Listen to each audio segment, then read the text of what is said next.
Bonjour, bienvenue dans ce nouveau podcast. On m'appelle Gilda Semevotonouko. C'est un plaisir pour moi de vous retrouver dans cet audio, vidéo pour certains. Et je vais partager avec vous ce jour cette raison pour laquelle vous devez éteindre votre télévision. Cette raison pour laquelle vous devez éteindre votre télévision. Et en ce moment précis, c'est parce que j'ai éteint la télévision, parce que j'ai laissé tomber la télévision, que je suis en train d'enregistrer ce podcast pour pouvoir vous ajouter de la valeur, pour pouvoir vous aider à avancer sur vos objectifs de carrière et vos objectifs personnels. Merci pour la visite sur ma chaîne. Merci pour avoir partagé le lien. Merci pour avoir aimé aussi la vidéo.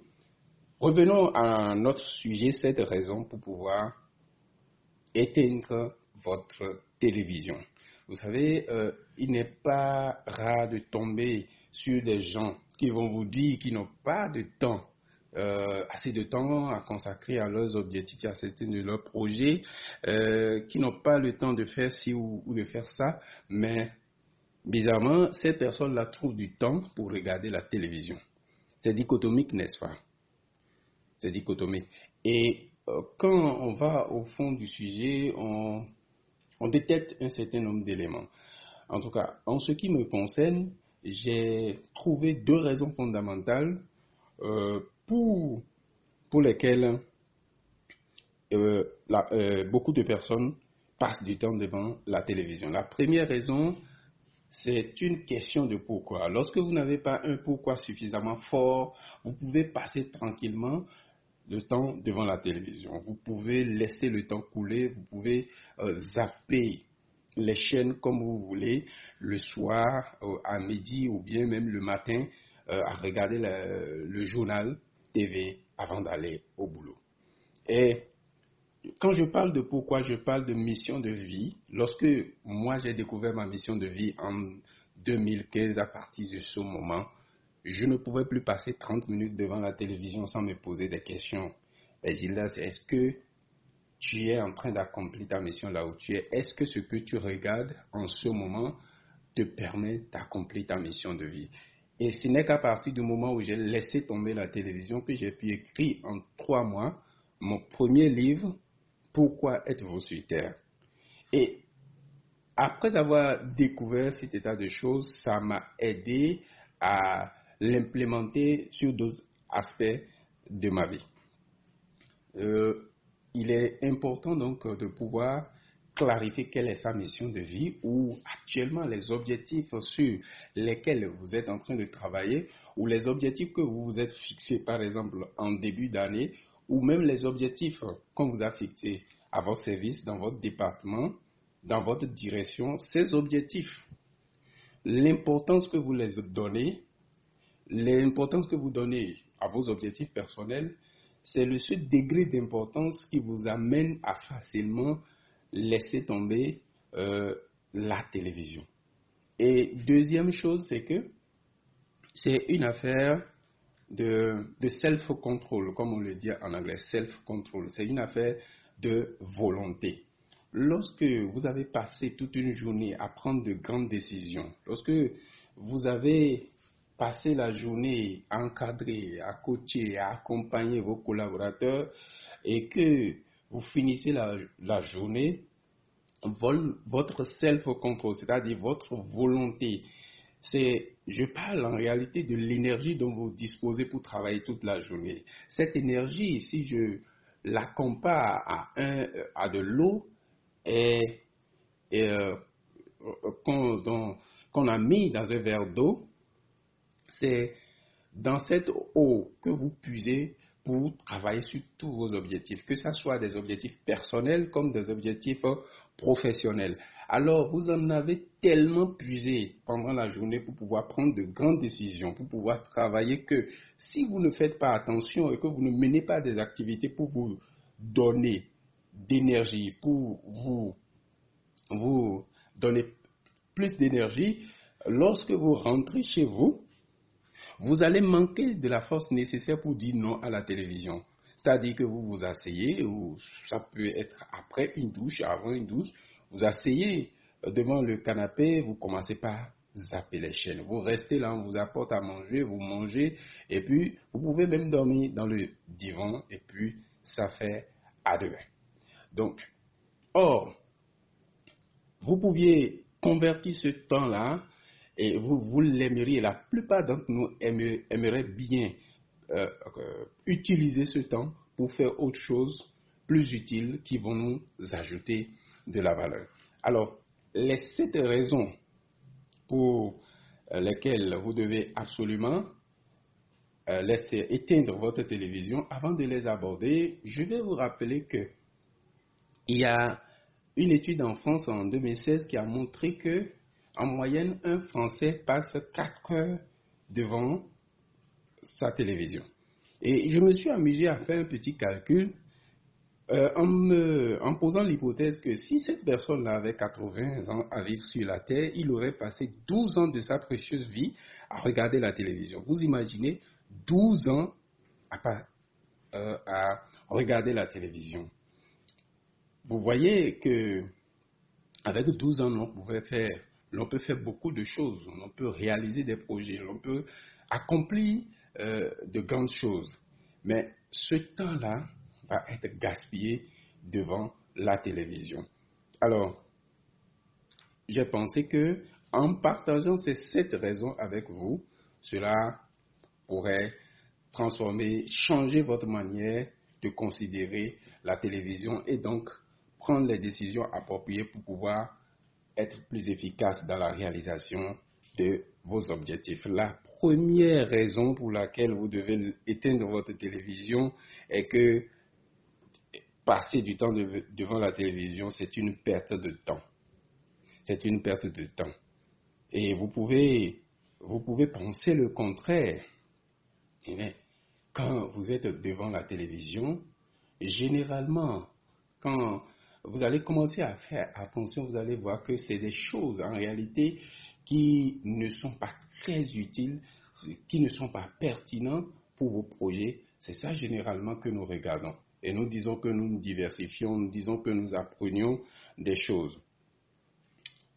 Deuxième raison, donc, c'est que la télévision est une source d'angoisse. Une source d'angoisse dans ce sens que, vous n'aimez pas la peur, mais vous regardez la peur à la télévision. Ça dit dans les films, dans les feuilletons, la peur de perdre l'amour, la peur de se faire cambrioler, la peur de se faire violer, la peur de se faire braquer. Tout ça est véhiculé dans ces films, dans ces séries, dans ces feuilletons. Autre chose, c'est que vous n'aimez pas la sorcellerie, mais vous regardez la télévision, la sorcellerie à la télévision. Lorsque vous prenez les pays africains, généralement, quand je prends mon pays, le Bénin, la plupart des films qui sont produits et diffusés sur les chaînes de télévision parlent de la sorcellerie, parlent de la jalousie, d'une personne qui a envoûté l'autre, de la coépouse qui maltraite l'orphelin, voilà.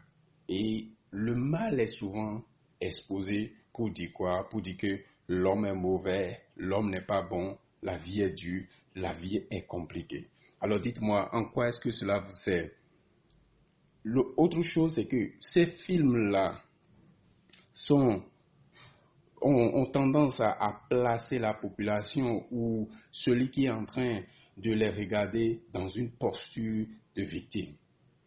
Parce que cela soit les journaux, le journal TV ou dans certains documentaires, on présente souvent la population comme étant victime de la politique, comme étant victime des politiciens, comme étant victime des Occidentaux, des pays occidentaux. Et finalement, là je veux parler des pays africains fondamentalement. Et généralement, quand je prends les pays africains, ils se placent dans une certaine position de victime où ils ne sont pas la cause, mais ils sont plutôt les victimes. Et si vous êtes quelqu'un, un Africain, et que vous avez pris la décision de transformer votre vie, c'est-à-dire de prendre votre responsabilité à 100% et que vous passez du temps devant la télévision, devant ces genres de documentaires, devant ces genres de débats, vous allez avoir du mal à évoluer parce que vous allez vous laisser hypnotiser par une certaine croyance qui vont contre l'excellence, la performance que vous visez. Et si c'est au niveau des pays occidentaux, si ce n'est pas la politique, les politiciens qui sont en train de gruger la population, c'est eux qui volent la population, c'est eux qui ne gèrent pas bien le pays. Et finalement, le monde entier, euh, ceux-là qui sont accros à la télévision se voient dans une certaine position de victime où rien ne dépend d'eux, tout dépend des autres. Les autres sont la cause, les autres sont la cause de la misère, les autres sont la cause de la crise économique, eux, ils sont les victimes. Vous voyez avec moi que quand vous êtes en train de suivre ce genre d'informations, cela ne vous facilite pas la tâche dans le processus de la transformation personnelle. Troisième raison est que les acteurs du film que vous regardez, les acteurs de la série que vous regardez, les acteurs du feuilleton que vous regardez, les acteurs des clips que vous êtes en train de regarder, ou même la dame qui présente le journal TV, le monsieur qui présente le journal TV, toutes ces personnes-là sont en action au moment précis où vous êtes devant votre poste téléviseur. Mais dites-moi, qui est dans l'inaction en ce moment? C'est vous. Vous êtes assis, vous êtes devant la télévision, et eux, peut-être, ils sont en train d'accomplir leur légende personnelle, mais vous, est-ce que votre légende personnelle, c'est de vous asseoir et de regarder la télévision? Je ne pense pas. Je ne pense pas. Et la quatrième raison est que la télévision fait l'éloge de la violence, fondamentalement. Elle fait l'éloge de la peur. Sinon, pourquoi est-ce que lorsqu'il y a une catastrophe quelque part, lorsque il y a l'incendie quelque part, il y a une maison qui a été cambriolée, en tout cas quelque chose qui choque, qui choque a priori, les maisons, les télévisions, les maisons, ces médias ont tendance à aller à lutter pour être le premier à présenter ces faits-là. Choquants, n'est-ce pas? Pour pouvoir quoi? Pour pouvoir être la première chaîne de télévision à présenter l'information et donc à avoir plus d'audience. Voyez un peu. Donc, il y a une certaine éloge de la violence qui est faite et les mêmes images tournent en boucle toute la journée, toute la semaine des fois et tout le mois des fois. Un scandale, un richissime qui a été victime d'un scandale, ces chaînes-là aiment présenter ces faits-là, montrer à tout le monde ce qui s'est passé. Et lorsqu'il y a eu une tuerie quelque part, on repasse, on montre l'image et on repasse à plusieurs fois. Et toutes ces images-là ont un impact fort sur le subconscient de tous ceux-là qui sont victimes. Du moins pour ceux-là qui n'ont pas encore pris la décision de laisser tomber la télévision. Si vous visez l'excellence, vous visez la performance, il va être très dichotomique pour vous de vous asseoir et de passer du temps devant ces genres d'images. La cinquième raison, c'est que quand vous êtes souvent assis devant votre poste téléviseur, ça peut être une fuite de responsabilité, ça peut être une manière de pratiquer la politique de l'autruche. Je m'explique. Il y a beaucoup de personnes qui, après un échec, peut-être dans une relation, dans une affaire, après un échec dans l'atteinte de résultats, puisqu'ils sont au bord du découragement, qu'est-ce qu'ils font? Ils vont allumer leur télévision et ils veulent soi-disant tuer le temps. Mais le truc, c'est que à la fin du film, à la fin de la série, de l'épisode, votre défi est là. Leur défi est là et les attendent. Donc, ils utilisent en ce moment la télévision comme une sorte de drogue, mais lorsque l'effet de la drogue finit, vous vous retrouvez devant vos défis. La meilleure manière peut-être, c'est de faire face à votre défi et d'affronter la brutalité de votre réalité pour pouvoir avancer. Sixième raison pour laquelle vous devez laisser tomber la télévision est que la télévision, son but premier, ce n'est pas de dire la vérité. Ce n'est pas de dire la vérité. Fondamentalement, c'est de faire le buzz. Et quand vous ne comprenez pas ça, voilà, quand quelque chose se produit, voilà, il y a des gens, on dit, il y a eu un accident qui s'est produit à tel instant, ou il y a un incendie, il y a eu des tueries quelque part. La plupart des gens courent pour pouvoir aller regarder ces images-là. Mais finalement, vous pouvez être freiné dans votre élan si vous posez la question, mais ce que je m'apprête à faire, ce que je m'apprête, les images, les sons que je m'apprête à écouter, en quoi est-ce que cela m'aide actuellement à atteindre mes objectifs? Ces objectifs-là qui sont pertinents pour moi, en quoi est-ce que ça m'aide à atteindre ces objectifs?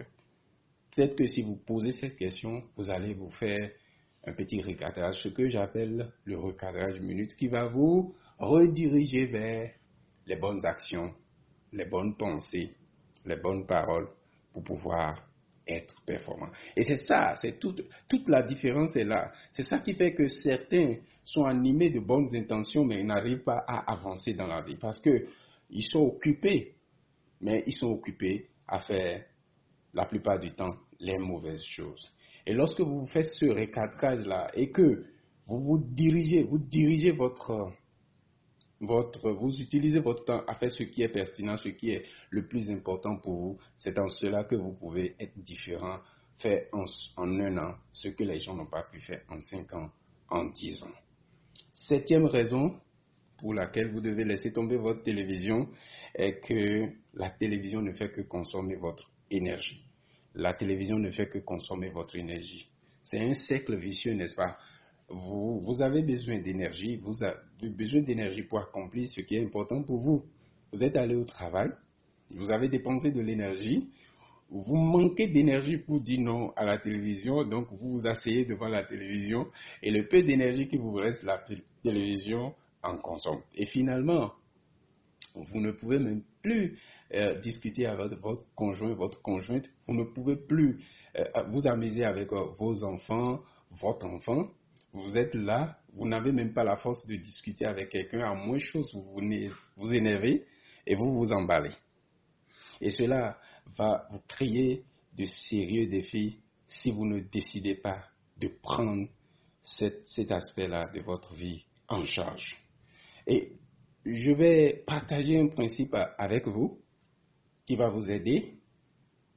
Et que comprenez par là que, par les 7 raisons énoncées, que là où l'énergie va, c'est là que se produisent les résultats.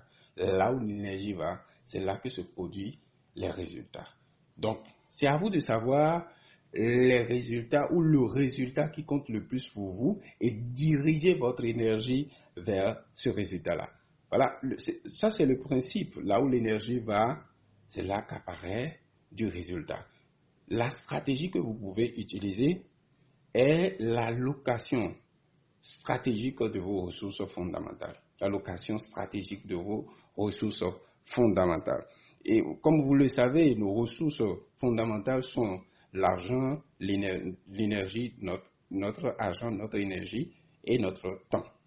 Donc, j'ai parlé plutôt de recadrage minute. À chaque fois que vous vous surprenez en train de vouloir regarder la télévision ou vous surprenez devant la télévision en train de regarder un programme TV, le journal, posez-vous tout simplement la question, est-ce que le temps que je suis en train d'utiliser, l'énergie que je suis en train d'utiliser, l'argent que je suis en train d'utiliser, est-ce que cela me rapporte du temps, de l'argent et de l'énergie? Oui, de l'argent, vous en dépensez puisque à la fin du mois, la facture d'électricité, elle est là. n'est-ce pas? Vous allez renouveler l'abonnement. Et les entrepreneurs qui réussissent ou les cadres d'entreprise qui réussissent et qui deviennent excellents, ce sont ces cadres d'entreprise, ce sont ces entrepreneurs-là qui dépensent leur temps, leur argent et leur énergie dans ce qui leur rapporte du temps, de l'argent et de l'énergie. Alors, ça, c'est la stratégie. Et quelques propositions d'action lorsque vous avez décidé de ne plus passer du temps devant la télévision, parce que dans la vie, sachez que tout est question de remplacement. Lorsque vous videz un verre, vous pensez qu'il n'y a rien dans le verre, non, il y a de l'air dans le verre. Donc, dans la vie, tout est question de remplacement. Si vous avez décidé de ne plus passer du temps devant la télévision, il faut que vous identifiez immédiatement par quoi est-ce que vous allez remplacer ce temps-là. Si vous ne passez pas du temps devant la télévision, qu'est-ce que vous serez en train de faire? Le temps que vous cherchez à économiser, à quoi est-ce que vous allez consacrer ce temps-là? Donc, il faut l'écrire quelque part. Je ne veux plus passer du temps devant la télévision, mais je vais utiliser ce temps plutôt à faire 2 points. Je vous propose par exemple d'augmenter votre niveau de lecture, par exemple à vous développer personnellement. Vous allez identifier des livres pour pouvoir vous développer spirituellement, mentalement, physiquement. Peut-être vous remettre à faire du sport ou faire du recadrage par rapport à votre manière de faire du sport. Peut-être que vous devez inscrire dans votre routine matinale la méditation. Peut-être que vous allez vous établir un nouveau programme de prière. Peut-être que vous devez vous inscrire à un cours du soir parce que vous savez qu'en fonction de là où vous aurez besoin d'un certain nombre de diplômes. Mais depuis des années, vous vous dites que vous allez faire cette formation-là, mais vous ne l'avez pas encore commencé. Donc, identifiez déjà l'école, le lieu où vous allez faire la formation, la personne chez qui vous allez faire la formation. Téléphonez-lui dès maintenant que vous entendez. Vous suivez ce podcast, cette vidéo-là, et mettez-vous en action en même temps pour pouvoir montrer à votre subconscient que vous ne voulez plus passer du temps devant de la télévision, mais en remplacement, vous mettez telle action. Vous pouvez décider par exemple d'améliorer votre niveau en anglais. Et c'est ce que je fais aussi. Comme je ne regarde plus la télévision, je passe la plupart de mon temps à lire des livres. J'adore la lecture et à regarder également, à suivre également des livres audio sur YouTube. Je profite également pour pouvoir améliorer mon niveau en anglais. Ça fait que j'apprends chaque jour de nouvelles choses. En moyenne, chaque jour maintenant, je suis à 5 heures minimum d'apprentissage. Je suis à 5 heures minimum d'apprentissage en fonction de mes objectifs. Et je pense que je dois l'améliorer parce que je veux être l'un des meilleurs dans mon domaine. Je sais qu'il me faut de la pratique, je sais qu'il me faut apprendre. C'est pour cela que, voilà, de temps en temps, j'utilise cette stratégie-là que j'ai appelée l'allocation stratégique de mes ressources fondamentales. Vous pouvez décider de passer plus de temps avec votre époux, votre épouse, votre enfant ou vos enfants. Vous pouvez décider de travailler sur un nouveau projet. Voilà quelques propositions qui peuvent vous aider. Voilà un peu ce que je veux partager avec vous dans cette vidéo pour pouvoir éteindre votre télévision. Si vous n'avez pas de défi avec la télévision, ça veut dire que cette vidéo n'est pas pour vous. Si vous avez aimé cette vidéo et que vous trouvez que ce que j'ai partagé dedans est pertinent, n'oubliez pas d'aimer cette vidéo. N'oubliez pas de partager la vidéo avec vos amis, avec vos collègues. Et si vous n'êtes pas encore abonné à ma chaîne, allez vous abonner en cliquant sur ma photo. En haut et à droite, vous allez voir la bande rouge. Abonnez-vous et laissez-moi un commentaire. Cela va m'aider, m'encourager à améliorer la qualité de mes vidéos, de mes podcasts, à pouvoir être plus pertinent dans mes partages. Merci. D'ici là, portez-vous bien et surtout, éteignez vos télés au profit de vos objectifs pertinents. Bye.